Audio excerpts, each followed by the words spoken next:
Assalamualaikum sobat kalian, apa kabar? Semoga sehat selalu ya.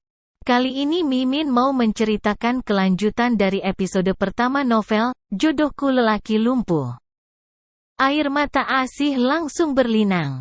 Sejak tadi Asih masih mencoba sabar, tapi mendengar ibunya menginjak seluruh perjuangannya selama 3 tahun lebih itu, membuat Asih ingin menangis, sesak rasanya.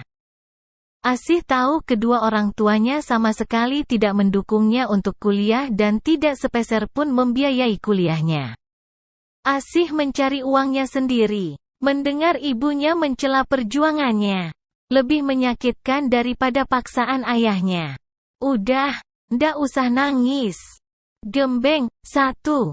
Karyo ikut menimpali, saat melihat Asih menyeka air matanya dengan ujung jilbab kain yang dipakainya. Pakaian Asih masih tertutup dan lengkap, karena ia memang baru saja sampai ke rumah itu, tidak lebih dari 1 jam yang lalu dari Semarang, kota tempatnya kuliah.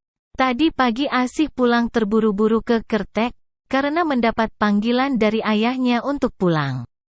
Asih tidak tahu kenapa dan hanya menurut, tapi ternyata panggilan itu berbuntut sangat panjang. Asih belum mau nikah, Pak. Asih masih pengen nyelesain kuliah. Tinggal dikit lagi. Dengan suara serak, Asih berusaha untuk menyebut alasan penting lain di samping hasta. Asih tidak ingin kuliahnya terbengkalai, karena saat ini ia sedang menempuh semester terakhir, hanya tinggal skripsi, dan itu pun sudah separuh jalan. Akhir tahun ini Asih menargetkan dirinya untuk bisa wisuda. Asih tidak ingin meninggalkan perjuangannya yang sudah hampir selesai itu, ndak. Tinggal semua. Apa kamu pengen bapakmu masuk penjara? Kamu tega? Karyo mulai membentak keras. Tentu saja perjanjian pernikahan itu memiliki sisi yang lain. Karyo membutuhkan uang untuk membayar hutang 250 juta pada Lintah Darat. Dan bisa lunas karena perjanjian pernikahan itu. Hutang Karyo awalnya tidak sebanyak itu, tapi karena terus menumpuk seiring dengan bangkrutnya toko yang dikelola, hutang itu tidak bisa lagi terbayar. Maka seminggu lalu, saat Karyo mendengar penawaran dari keluarga Chandrawinata untuk menikahkan anaknya dengan anak laki-laki dari keluarga itu, Karyo tentu saja menerima. Penawaran itu sempurna menurutnya, karena belum tentu juga dia akan punya kesempatan untuk mendapat menantu dari orang kaya raya. Skenario sempurna untuk hidup Tika. Namun, setelah tahu kalau anak keluarga itu ternyata lumpuh, Karyo mengerti kenapa penawaran sebaik itu datang padanya. Yang jelas Karyo tidak mungkin mengembalikan uang 250 juta yang telah diberikan kepada Lintah Darat. Keluarga itu tidak mungkin membiarkan dirinya mengingkari janji. Sudah. Kamu siap-siap aja. Besok lusa acara akadnya. Terus kamu pindah ke rumahnya, kata Karyo. Mengantarkan berita yang terasa bagai pukulan palu godam menghantam kepala Asih. Wajah Asih berlinang air mata saat mendongak memandang ayahnya. Pak, 2 hari lagi. Aku bahkan belum ngomong apa-apa ke Mas Hasta. Ndak mungkin aku 2 hari lagi. Ndak ada tapi. Bapak ndak mungkin bisa minta perpanjangan apa penundaan. Bisa-bisa mereka marah. Karyo kembali memotong sambil menggelengkan kepala. Kamu beneran tega sama bapak dan pingin bapak masuk penjara?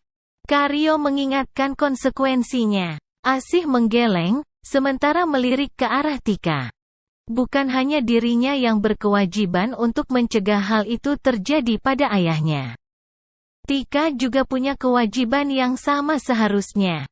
Tika menyambut lirikan Asih dengan mata melotot galak. Kenapa? Aku ndak mau, pokoknya Mbak Asih aja yang nikah. Daripada nanti jadi perawan tua. Tika melengos, lalu mengambil HP miliknya. Sikap yang jelas kurang ajar. Tapi tidak terlihat sedikit pun keinginan dari Atin maupun Karyo untuk menegurnya. Atin malah justru memandang Asih dengan mata menyipit, saat menangkap lirikan mata Asih. Ndak usah coba maksa-maksa Tika. Anggap aja kamu lagi berbuat baik untuknya. Gara-gara kamu dulu Tika hampir mati toh?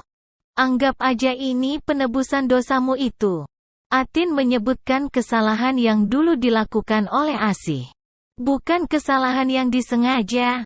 Karena memang tidak mungkin Asih dengan sengaja mendorong Tika sampai jatuh ke sungai, dan membuatnya hampir tenggelam. Kesalahan yang sampai sekarang masih diingat oleh ibunya. Dan selalu disebut tiap kali ia ingin Asih mengalah pada Tika. Sudah, kamu masuk saja. Tidur, istirahat. Bapak mau ngomong sama keluarga Chandrawinata soal persiapan pernikahan, kata Karyo. Sambil menunjuk kamar Asih. Ya, sana. Sekali-sekali jadi anak yang berguna. Ndak nyusahin terus. Atin menambahkan. Asih yang tidak mampu lagi menahan tangis. Menyambar tas ransel yang tadi dibawanya dan bergegas masuk ke kamar.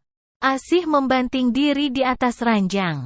Menangisi ketidakadilan yang selalu diterimanya di rumah ini. Suara dan juga keinginannya. Memang tidak pernah penting untuk kedua orang tuanya. Oke, sekian dulu ya cerita di episode pertama ini. Sampai jumpa di episode kedua ya.